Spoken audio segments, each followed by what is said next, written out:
Hello everyone! You are at the Angular CDK crash course. In this video, you'll learn how to customize the drag placeholder.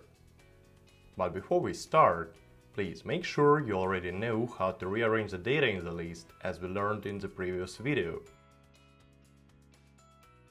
So here I have a list as we built in the previous video.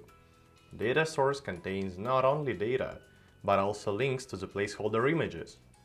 And I want to add a custom placeholder here. To do so, I can place an image element inside the CDK drag element. Then mark it as a drag placeholder using the CDK drag placeholder directive. Placeholder element will not be visible by default and will appear only during drag and drop. Now just enjoy it. The link to the source code is at the description. Like and subscribe to be notified about new videos. And thank you for watching.